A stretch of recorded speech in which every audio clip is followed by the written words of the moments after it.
So tell us about the Chifley Tower and how you came to decide that a retrofit was best for this project. Chifley Tower has always been an iconic corporate address in Sydney, and Sydney is the largest commercial property market in Australia.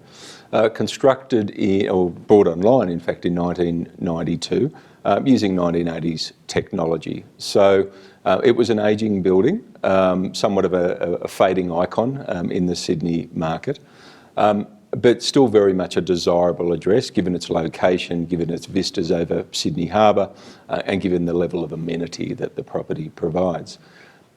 In the early 2000s, the Australian property market started to embrace sustainability. It was becoming a core focus of property owners, and then as a consequence, corporates who were seeking to take space in commercial properties. It was a voluntary system. A rating system was developed, the NABERS system in Australia, and that, while broad ranging and comparable to LEEDs, the energy component was the element that was receiving the most focus. Governments also had thresholds that they put in place, so they wouldn't take accommodation in buildings unless a certain energy rating threshold was available in a property. And this was soon adopted also by corporates.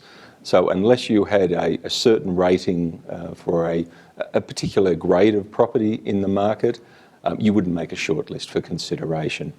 Then in 2010, with a couple of years of prior notification, mandatory disclosure legislation was implemented in Australia. And what that meant was that any commercial property that was subject to leasing or sales activity of greater than 2,000 square metres had to have a formal energy rating as part of what was called a building energy efficiency certification process. And not only did it have to have a formal rating, it also had to be publicly declared. So there was no place to hide. All of your marketing collateral needed to depict the fact that you had a certain NABERS energy rating. And so while Chifley's competitors were 4+ stars over a 6-star scale, it was 5 stars back in those days, Chifley could proudly, not so proudly perhaps, depict that it had a 0-star rating. So it clearly was uncompetitive in its peer group of properties, and so action was required. The energy focus was the principal element, but given the age of the building, there was also unreliability in plant and equipment that was starting to be evident. A new owner in 2006 in GIC from Singapore, the market was driving, we could see this waning interest in the property. It was time to invest in the property and very much address the energy efficiency issue. And what steps did you take to make those energy retrofits? It was a long gestation period in leading up to the project starting. It was going to be a significant investment. We have a very conservative client in GIC. There was going to be potentially a lot of money spent, and so it was a well thought out process that actually started in 2008 when a roadmap was developed. Where did we want to take Chifley in terms of its infrastructure, in terms of its energy performance, in terms of its amenity that was offering in that premium property cohort in the market. And so that roadmap was developed initially that set the direction, set the aspirations, set the objectives of what we were trying to achieve. In 2009, that then progressed into producing an ESD report. So engaging an ESD consultant, Exergy Australia, there was detailed modelling undertaken of how the existing subsystems in the property performed and modelling of how they would perform if certain upgrades of infrastructure were undertaken and different technologies introduced.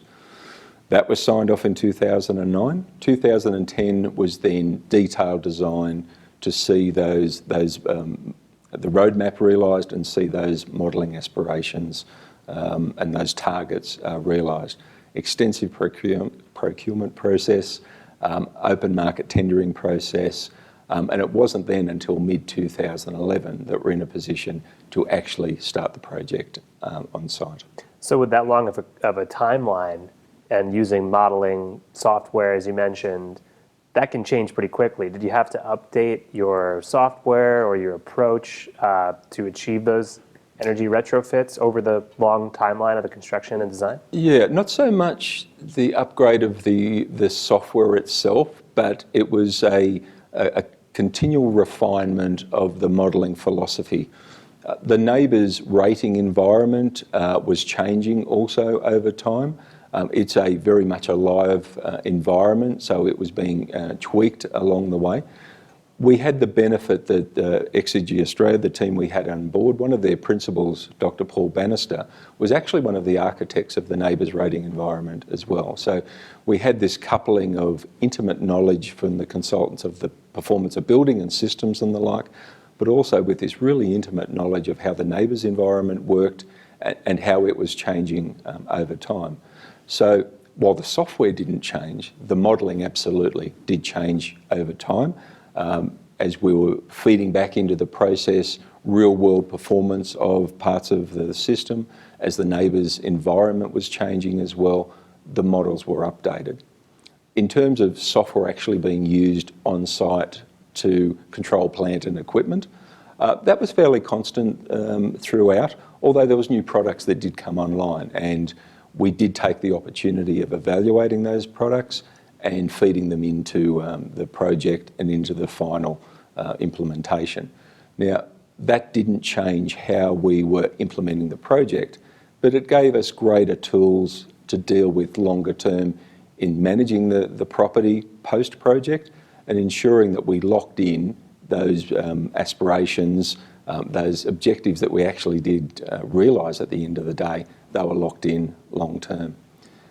The only other really significant change is when we were implementing the control strategies, particularly in our floor-by-floor air conditioning control, we soon realised that the existing building management system controllers didn't have the computational capacity to handle the control algorithms that we were implementing.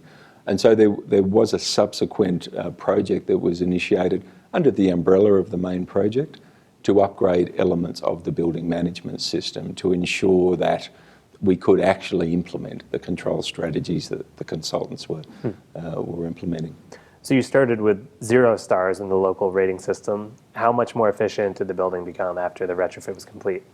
Yeah, and technically it was possible. If it was possible, we're actually at minus half a star before we started. Thankfully, the rating system starts at 0. During the course of that project, we reduced the energy consumption of the property by 55% in terms of the kilowatt hour consumption, and also a 55% reduction in greenhouse gas emissions attributed to Chifley Tower. That was an enormous saving. That saw us actually have an independently certified 4.5 star result at the end of the project, and that was delivered or certified in January 2015. The neighbours' environment is a half star scale that rounds down. So if you're at a 4.6 star technical assessment, it means you're only good for a 4.5 star actual rating. The building is currently tracking at 4.7 stars, and we do have aspirations of getting above 5 stars in the not too distant future. So the main work is done. Now it's about refinement. It's about continuously looking for opportunities to optimise the performance of plant and equipment. Gotcha. So with building performance, a lot of it is sort of built into the structure and the system that is in the building. But a lot of it also depends on user error or building management and people.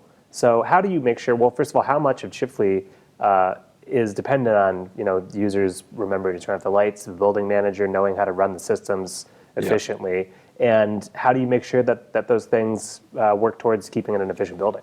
So in the Australian market, all tenants' energy is separately metered and paid for by the tenant. So it doesn't actually impact on the rated performance of the property. So if they leave the lights on, as your example, it has no impact on the building rating. But absolutely, the occupants of a property can dramatically impact the performance of the property. But it's not so much in the elements of the usage of what people are doing, leaving lights on and the like. It's more on the services and how the base building services and the draw on those services to support the tenancy and the fit out. So as a consequence, and this is standard practice in our property management business, we define rules. There are rules for how a tenancy is to be fitted out in a given building. And there are rules on how the property is to be utilised by the tenants as an entity and by the individuals in the property. And in fact, there's a contractual obligation in terms of the lease that the tenants are obliged to operate in accordance with the house rules.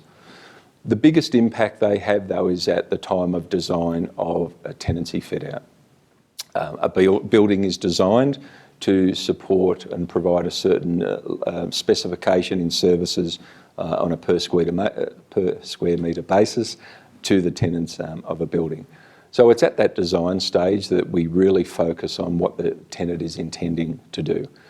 Base building consultants are part of our team, and they review detailed designs of what the tenant intends to do to fit out their space, and they're our approval authority, if you like. So they look to make sure that there are no detrimental impacts that the tenancy will impose on the base building's performance. And if there is, then they work with the designers, the tenant's designers, to look for opportunities to optimise that design.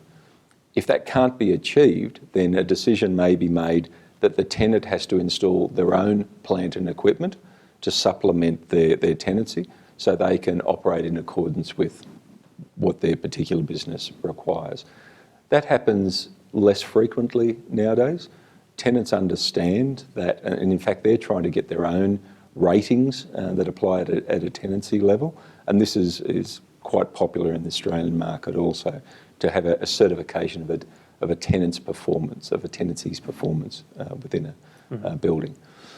We also nowadays specify a lot more metering in a tenant's design, so we understand how they're utilising the services and the resources of the building. So over time, we can monitor that performance and make sure that they're not operating outside of the bounds that the original design that was signed off accepted.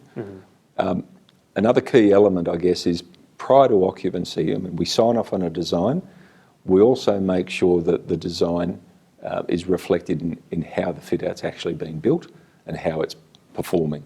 So before permission to occupy a property, a tenancy is provided, we, with our consultants, undertake commissioning of the tenancy and to correlate the fact that the performance of the tenancy is in accordance with that original design.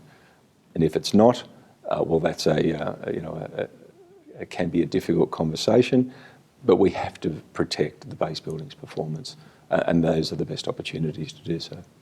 One last question, just briefly, you mentioned verification, metering, disclosure of energy statistics. Yeah.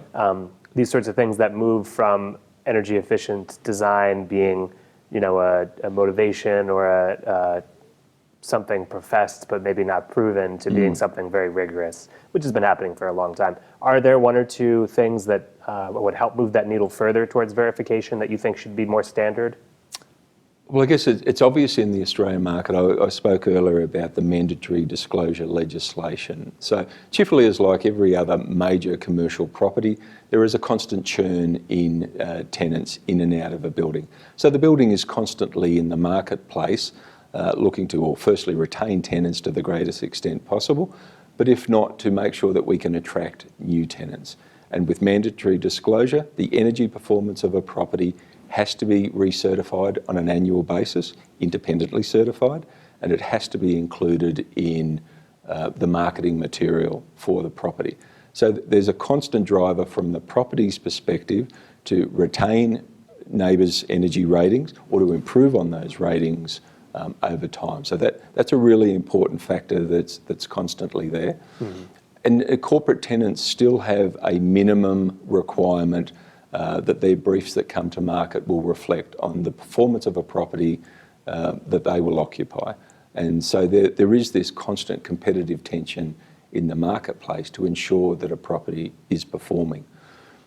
Chifley, and like many other major buildings, also engages in constant conversation with their tenant base on how the property is performing, what environmental programs are in place in the building, and to try to help the tenants, in fact help us, in managing the building as efficiently as possible and make sure they use the building in the most efficient way as possible.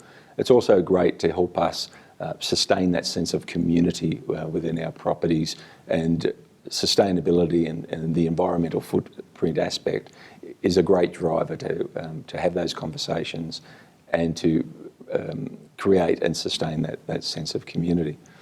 I think that Chifley project also creates a really strong legacy that I hope will be then a case study, not only in Australia, but perhaps more broadly. You know, here we had a 25-year-old building, as I said, using 1980s technology that was performing very poorly. With the selection of the right team, you know, with the right attitude, prudent investment, some smart design, you know, we were able to turn that property around, and it's at the upper level of performance of its cohorts. Yes, there are buildings being built today with far greater efficiency ratings, and so there should be, using modern technologies and building techniques. But most of the world is built stock, existing stock.